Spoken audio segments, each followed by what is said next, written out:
TBC Central.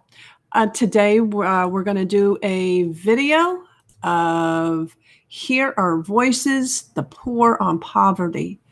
And we're going to watch this, and if we have time at the end, we're going to do some reading.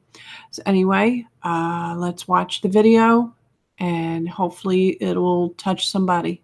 So here it goes.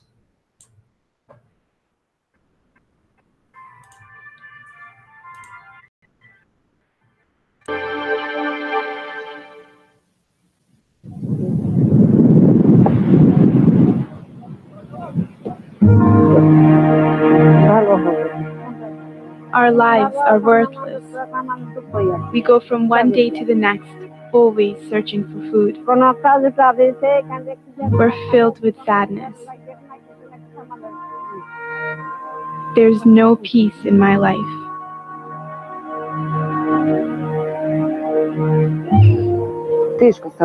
I feel sad when someone walks through here and sees how we live.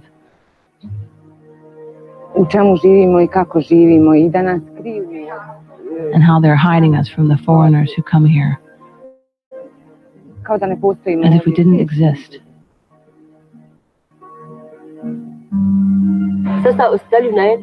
The doctor prescribes medicine and you don't have money to buy it, and your child might be very sick in the night.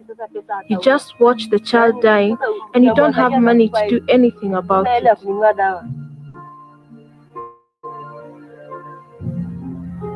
The world looks very different when viewed through the eyes of a poor person.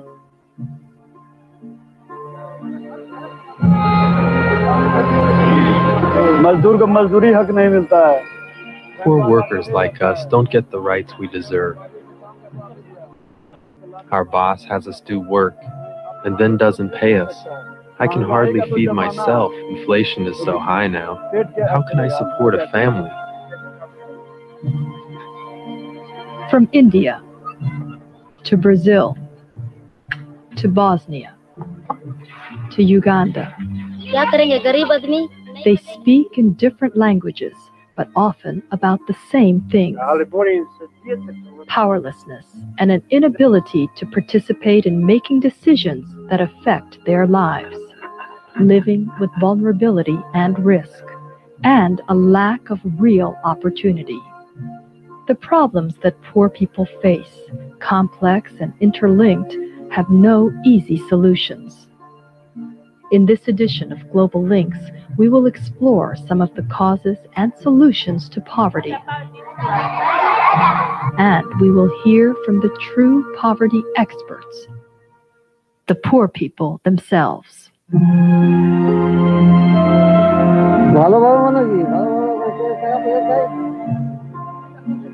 Desculpa, toda essa família me aconteceu, porque não é fácil criar 7 filhos sozinhos. Eu vou catar, eu vou catar essa pata, eu vou devagar.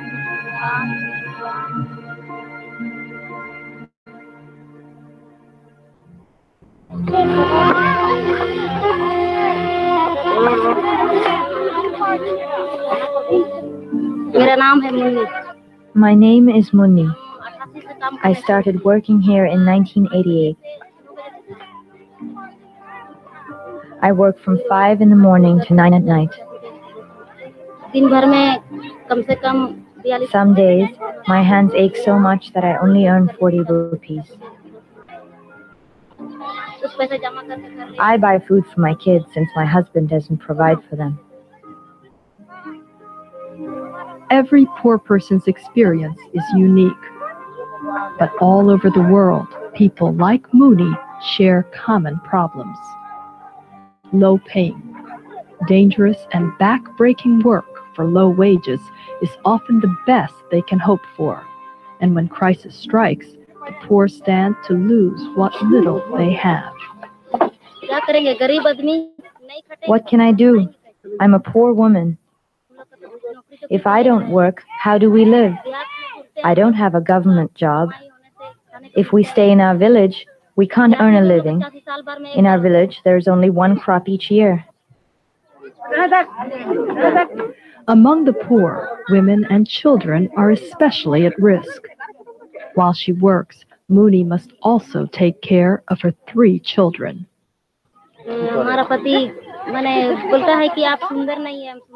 My husband says I am black and ugly, so he wants to marry someone with lighter skin.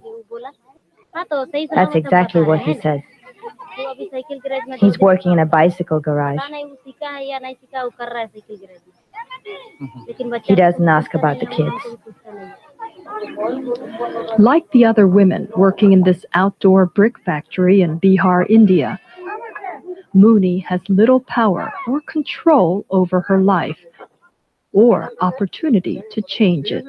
Instead, she places her hope in her children. I worry only about my children. If they want to study until they graduate, where will they get the money to live? I'll do whatever I can to get them an education. Yet, Mooney's hopes may be unfulfilled. Many of the children of seasonal workers, including hers, do not attend school and thus remain locked in a cycle of little opportunity. Poor migrant workers like Mooney are especially vulnerable to factors beyond their control. Their future is uncertain, and their present insecure.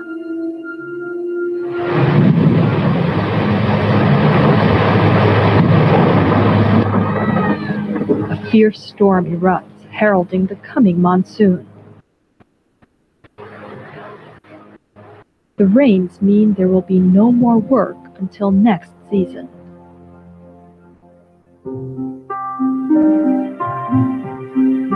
The following morning, the camp is deserted. Mooney, her children, and hundreds of other seasonal workers have been forced to move on to find other ways to survive.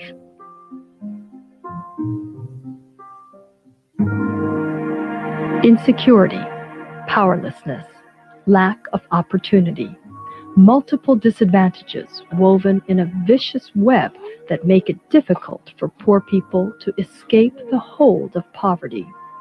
But around the world, poor people, governments, civil society, and private companies are working to challenge these obstacles and find creative solutions. How can poor people's lives be made more secure? How can they get access to new opportunities? And how can they gain more power and control over their lives?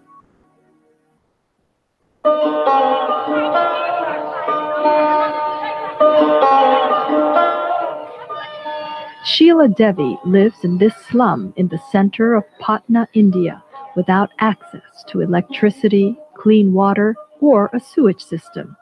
But one thing Devi does have access to is credit from a major bank, thanks to her entrepreneurial spirit and the help of a non-governmental organization called Nidan, which works to connect poor urban women to economic opportunities. Actually, What we do here is to make groups of women, and within these groups, empower them and train them so that they can become more self-aware and eventually break their silence. With Nidan's help, Devi managed to obtain a small loan to set up a shop in the back of her home.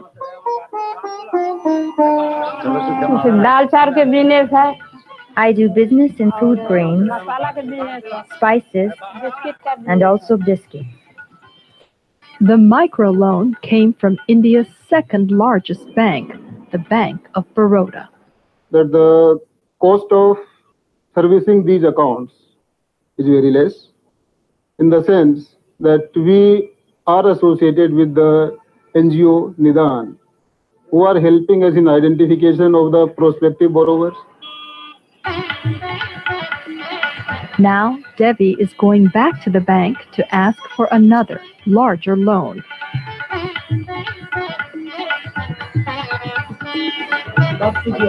And prospects look good. When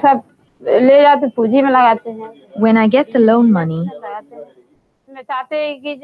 I use it to expand the business.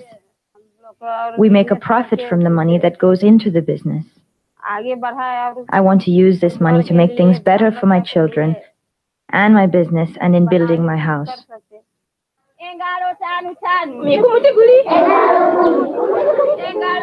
Opportunity also means the chance to get an education, something that 14-year-old Emmanuel Kutumba of Uganda grew up without. When he was just 8, both of Emmanuel's parents died of AIDS, an all too familiar story throughout much of Africa.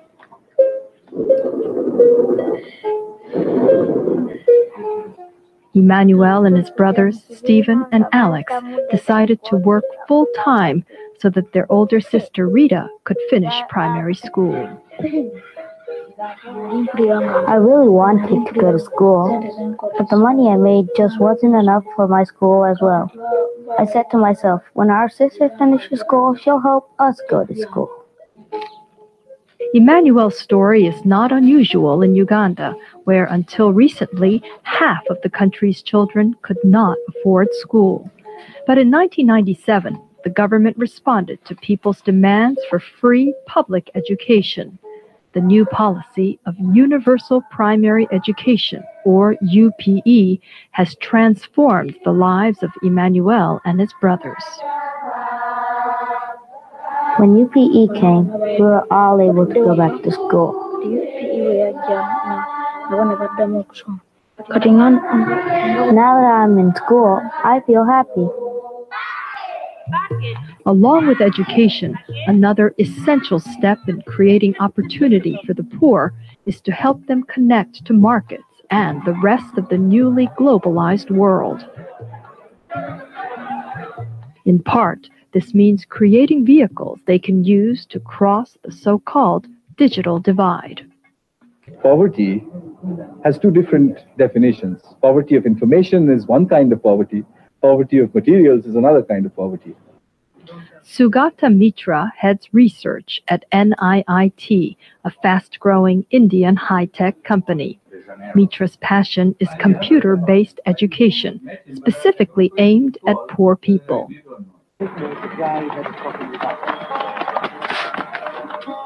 He recently launched an experiment called the Hole in the Wall. He took a high-speed computer connected to the internet and embedded it in a concrete wall, separating his firm's New Delhi headquarters from the slum right next to it. Then he watched who began to use it.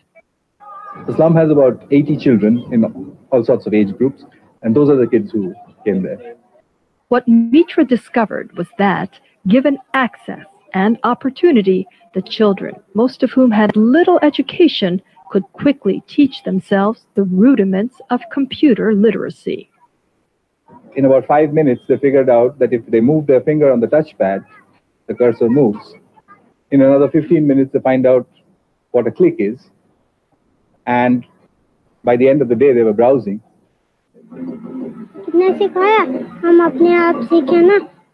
I learned it on my own. Some kids used to play with it, and I would watch them intentionally, so I learned it too.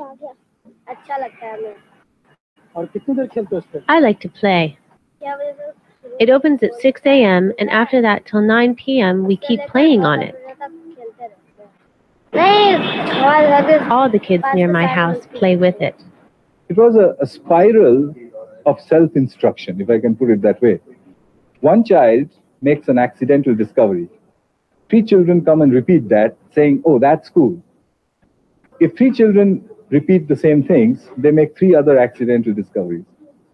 So that within the end of 2 weeks, they've got about as much instruction in their heads as they would have got in a classroom.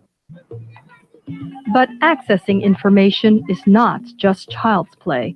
The revolution in information technology is changing societies around the world and raises the urgency of ensuring that poor people have access to information technology in our increasingly connected world.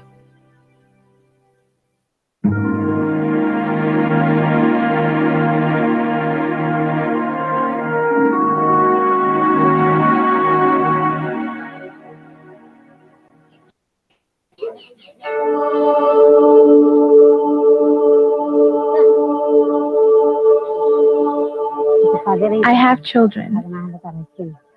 I have to feed them. If they fall ill, how can I take care of them if there is no work? Poor people like Parmila Das say they need work, but they also need affordable health care. With the body often their only asset, illness is a common source of insecurity for the poor. When we get sick, it's a big loss for us. But often, poor people say government hospitals are of little help, offering them poor quality and indifferent service. The hospital might be next door, but we have to stand in line like ordinary beggars. Even after we wait in line, they don't give us medicine properly. If they do prescribe us medicine, they tell us to get it from somewhere else. If there is an emergency, how can we stand in line to wait for a doctor? In Brazil, many favela residents say they face much the same treatment. For me, being poor means we are nobody because we're not even considered to be human. We go to the hospital, face a huge line, and when the doctor finally does see us, he won't even look us in the face.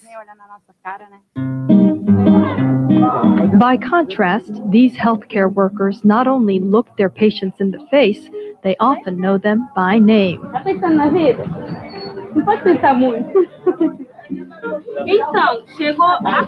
Maria de Silva is one of thousands of local Brazilian women who have been trained under a new government-community partnership for healthcare. These so-called barefoot doctors visit poor families door to door, giving medical advice on treating and preventing illness. The government program inspires trust between residents and healthcare workers because these barefoot doctors often come from the communities they serve. One result has been an increase in vaccination coverage, leading to lower infant mortality. It shows the impact of government working creatively with local communities to meet the health needs of poor people.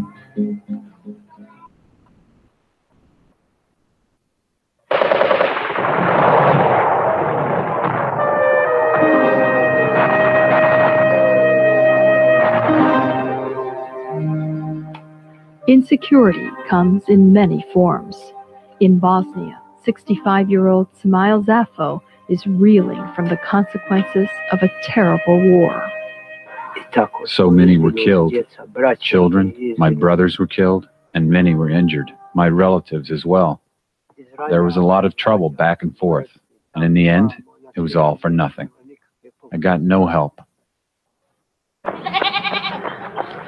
The war has been over since 1995, but the poverty, social disruption, and psychological trauma that it left behind have devastated the entire society. I lived like a lord before the war. A man in America wasn't my equal. And now, nobody cares. Absolutely nobody. Whether you live or die. The psychological dimensions of poverty, isolation, shame, humiliation, and feelings of helplessness are sometimes just as significant as a lack of material assets. Insecurity, especially for women, can also stem from violence within the home. I had to leave everything. I was forced to, because I was beaten a lot. He beat me up once so badly that my lips split, and I had to get stitches. Elma Ganic is a client at the Medica Center for Therapy for Women, a Bosnian non-governmental organization that provides support to victims of domestic violence. Government institutions can also innovate to be more responsive to the security needs of women, as in Brazil. Women were really ashamed to go to the police, who are usually men, and explain that they were beaten by their husbands or were raped. So I believe that the women's police stations were created for this reason, so people could open up and not be afraid to explain their real problem. Female police stations that focus exclusively on crimes against women, including rape and domestic violence, are making it easier for women, particularly the poor, to report such crimes and seek services.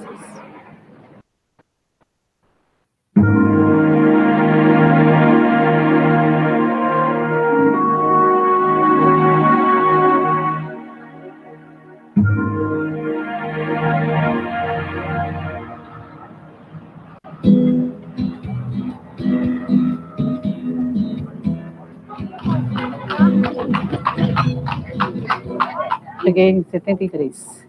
I arrived here in 1973. I worked as a maid in private homes and later got a job with a textile company. I found a boyfriend and married him and left my job. I was married 7 years when my husband died. Bom dia. Angelina Nunes de Oliveira has struggled to raise her 7 children in the Brazilian favela of Sacadura Cabral, where drugs and violence are a fact of life. I lost my daughter. She was raped and murdered when she was 4 years and 8 months. It was a great shock. I thought I would go mad, that I would disappear. I wanted to vanish, but then I would look at my other kids and think of them. I would think how my children needed me. Instead of giving up, Angelina says she found strength in God and her community of neighbors and friends. Since 1980, I have been active in neighborhood meetings and committees. Many people have given up participating, but I haven't. What Angelina and her neighbors learned is that in order to improve their neighborhood, they needed to organize themselves to gain a voice and demand changes. Their first victory was getting the government to lay down sewers in 1990. A more recent victory for their neighborhood association came with the start of construction of permanent housing for residents of Sacadura Cabral. My house will be beautiful. You've been to where I live. It's a shack. Angelina's neighbor, Hilda Silva. We will be out of the floods, away from the rats and cockroaches. You know what it's like. And we'll have a pretty new house, like those on the other side. I think all the residents of Sacadura will be happy in their pretty houses, no matter how small they may be.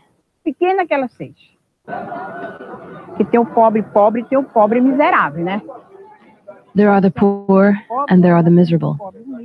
We are the poor, but we are humble poor who are fighting to rise, and tomorrow we will be citizens with an address.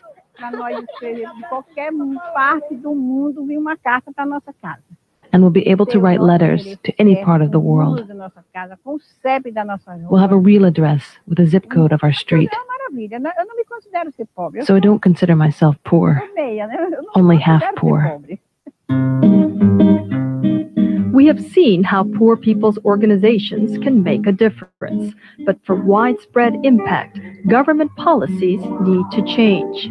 Further south in Brazil, in the city of Porto Alegre, a bold citywide experiment called the Orçamento Participativo formally includes community participation in budget decisions. Every year, meetings like this, complete with entertainment, are held in different areas of the city.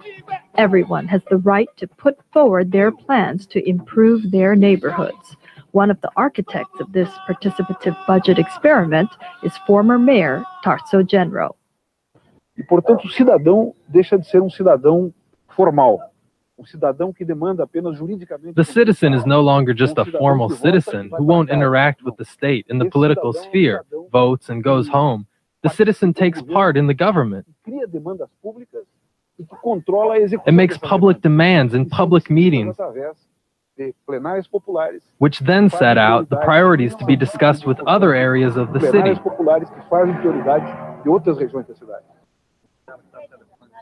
The effect has been to switch spending from the rich areas of the city to the poor. Here in the town of Villa Planetario, residents say this used to be a rocky slope which turned into an impossible mudslide whenever it rained, dividing the community in half. Because of limited resources, not all of these demands will be met, but people know that the decisions will be made in an open way.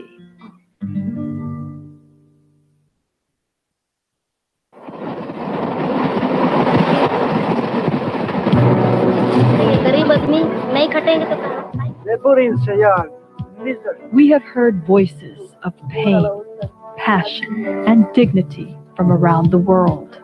They tell us that poor people struggle to survive despite overwhelming obstacles, and that they hunger for more than just food, but for security, opportunity, and a voice in decisions that affect their lives.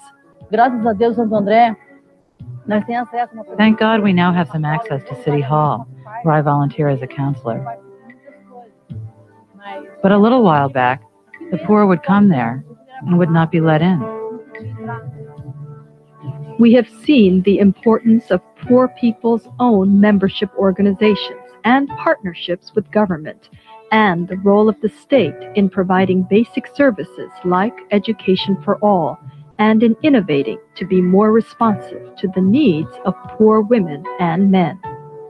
We need to make the government realize that people are a resource. Particularly poor people are our strength. They are not expenditure. They do not want subsidies. What they want is opportunities, more and more and more opportunities. We've also seen the role of non-governmental organizations in empowering poor people and linking them to markets and economic opportunities. The poor could be wonderful for the information business, because in the information business, how much material you have may not always be the determining factor of what you can contribute.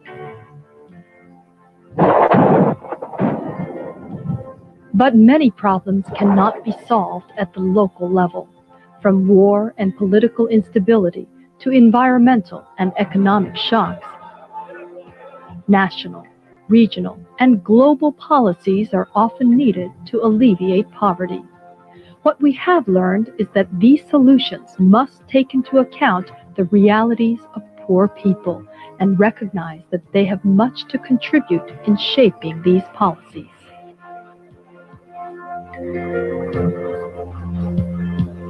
The rest of the world can learn from the poor.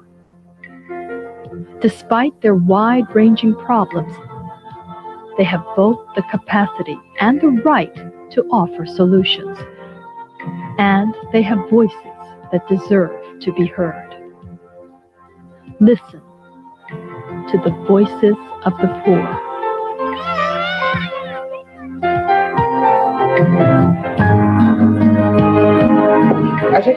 We want housing. We don't want anything for free. We want to work and pay for it, so that one day we have the title to the land and say, this is mine. I worked and paid for it.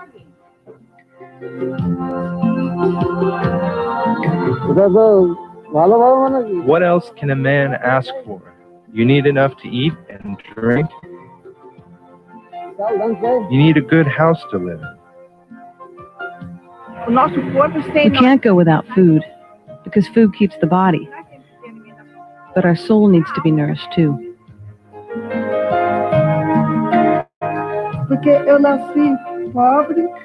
I was born poor, and I'm still poor. That's all. But I'm not ashamed. I fight to survive, and am ashamed of nothing. Wherever I go, wherever I am never ashamed, because what really matters is our dignity. That's all. And fighting to have a better life.